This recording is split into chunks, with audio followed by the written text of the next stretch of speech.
production during the last 5-6 years. We have managed to get release certificates to nearly 7,000 bonded laborers.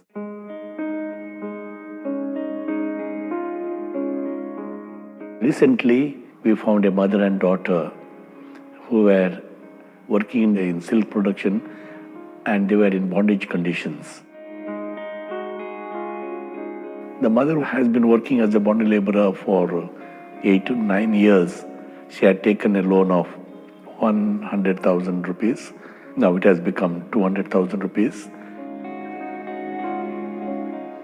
Because of the debt they've taken, they're trapped in working for someone in order to pay back the debt. What are you doing in your work? What are you doing in the factory? How long are you working? I'm working at silk industry. I started this work 3 years ago. We work in this factory 11 hours a day and we get only 200 rupees. What are you exactly doing in a factory? What type of work? We have to boil the cocoon and we have to remove the thread and the silk is made. From that, the steam water will come where that is very bad smelling and our hands are also started bleeding. What are you afraid of? I'm afraid of our owner because he has given us a home to living. Where should we go? We cannot go anywhere. So we are afraid to show our face and we don't know what he'll do with us after he sees this video.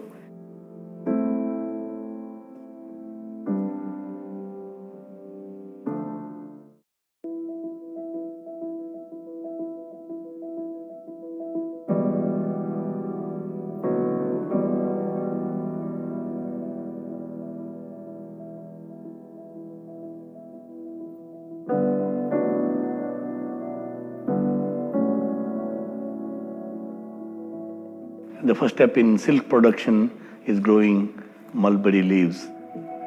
The leaves are taken out to feed the silkworms.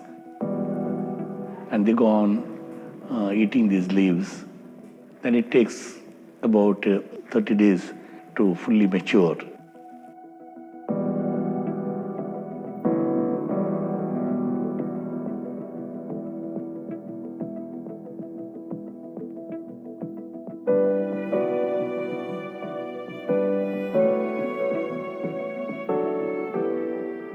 It is very difficult to convince the bonded laborers because they feel that they are beholden to the masters or to the landlords who have helped them in the hour of their need.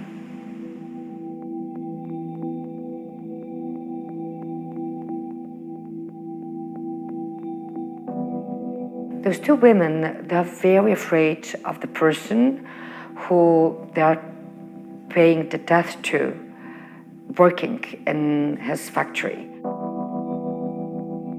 The girl was very clever, speaking beautiful English.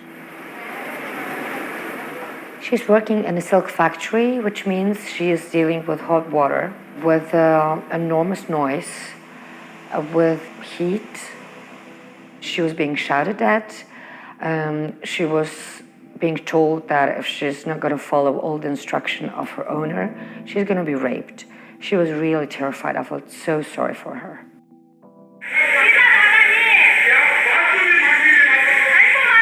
Why did you decide to record this? The master's wife, she said, do the work properly. Then when the husband came, she started shouting. He came and he said to my mother, if you will not repay the money, then which man I have pointed, you have to go and sleep with that man. Both the mother and daughter are treated very badly. For one thing, they have to work very long hours. They go early morning, around 6 o'clock in the morning, and they can come back only at 5:30 or 6 in the evening. And for these 11 to 12 hours, they get, each of them get hardly $3 a day. He is just to repay the loan, or if they can't repay, he wants them to prostitute themselves. We have identified a number of persons in bondage, but majority of them don't want to come out in the open. I founded Jivika because I had come across the evil of bonded labor with 40 bonded laborers in one single village. From 1988 till 1990, I collected the data from nearly 300 villages. The mother and the daughter didn't want to identify themselves unless they file the papers and receive the information that they are released from the debt. They are afraid that the landlord could come anytime, therefore they don't want to make use of the law to support themselves. Also they feel that they are obliged to keep their word. They have promised they will repay and they think it is their duty to repay. They don't really calculate that he is really exploiting them and that for the number of years that he had worked, he would have repaid the advance or the loan that he had taken many times over. He does not readily see that as exploitation. We needed to meet them outside of their village. They were really scared of the person who is their master. They knew that the consequences can be harsh. He was aggressive, he was abusive, he was terrible towards them. So the conversation we were having was far away from the place they live in.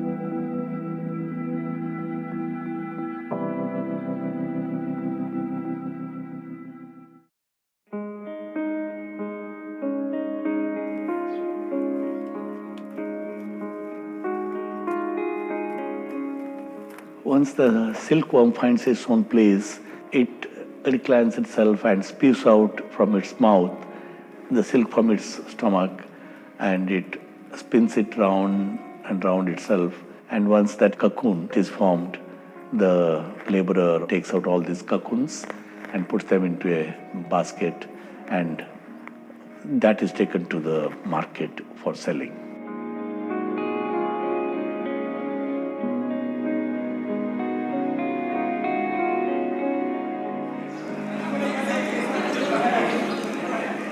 I went to the silk market where producers of cocoons are gathering, bringing their goods, willing to sell them. I've never seen such a thing before. Millions of cocoons everywhere.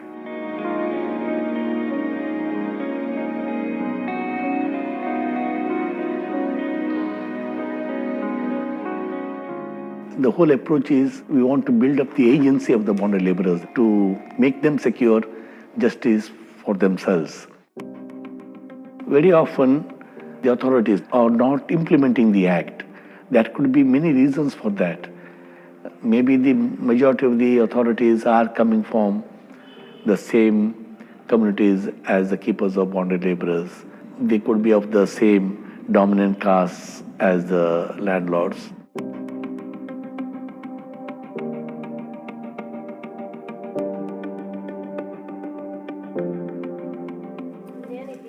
Once the authority finds that a person is a bonded laborer, then he has to take action to free the person. And the first step in freeing is to give a release certificate. And once the release certificate is received by the bonded laborer, it is a source of entitlement. It takes a tremendous effort from us to make the officials do what they are supposed to do. Indian law is very clearly stating that as a bonded laborer, the person has a right to go to the officer and after filing the paper, claim the freedom back.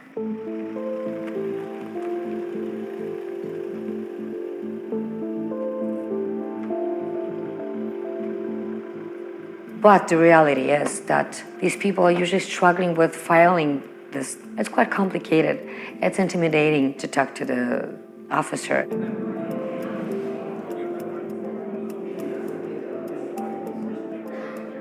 But these two ladies, maybe because of the courage of the daughter, they were ready to file papers, but on one condition, that they have filed papers should not be revealed to the owner till they get freed.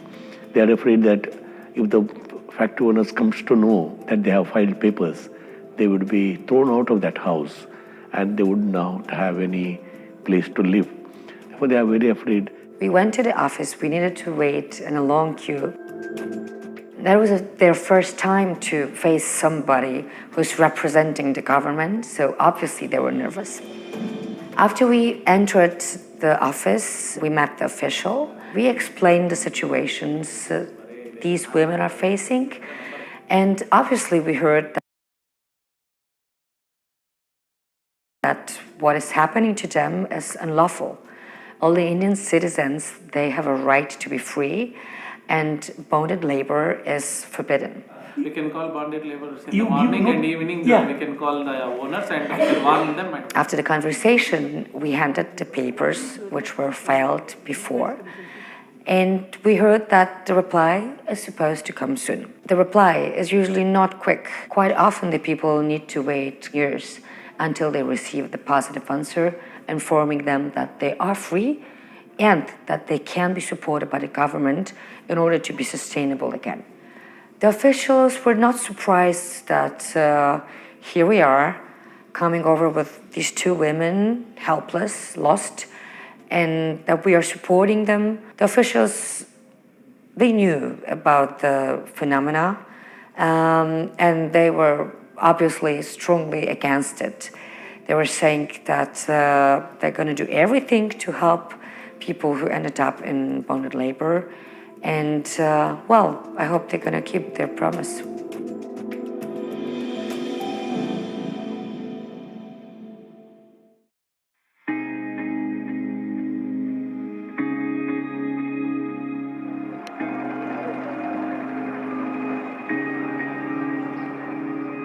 Singalakata is mainly a small township, and then it has about 300 villages. We go around all the villages, meet the people in the villages, and get the data from them who are the bonded laborers. And I had come across this practice in one village with 40 bonded laborers in one single village.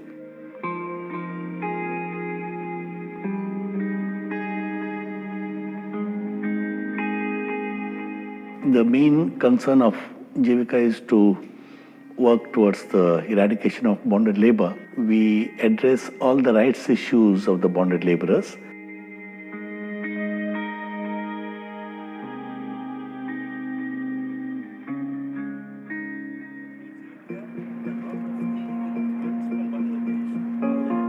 The next day when we went to meet the other officer, there was a lot of waiting around. The queue was huge. Massive number of people waiting.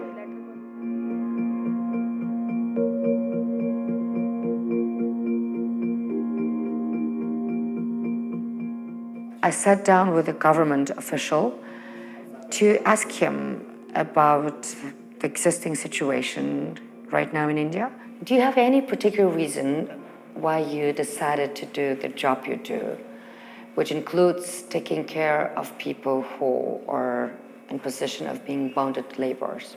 He was very empathetic towards the victim. He's got a history of this happening in his family. ನಾನು ಕೂಡ ಒಬ್ಬ ಗ್ರಾಮೀಣ rural person. His father used to be a bonded laborer, so he understands the reason behind it. He experienced that himself. ಸುಮಾರು ವಿವಿಧವಾದ ಜನಾಂಗಗಳು, ವಿವಿಧವಾದ ಭಾಷೆ.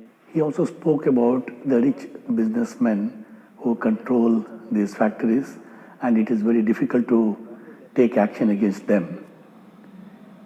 Yet he was determined to work out whatever programs that are there for the betterment of the lives of bonded laborers. Taluk ಹಂತದಲ್ಲಿ ಮತ್ತು police ಸ್ಟೇಷನ್ನಲ್ಲಿ. And immediately he said he was going to take action. He accepted the demand that we placed, and he promised to take action without things being revealed to outsiders. It was only a first promise that justice would be given to us. But it was a celebration for us because it was a very collective effort.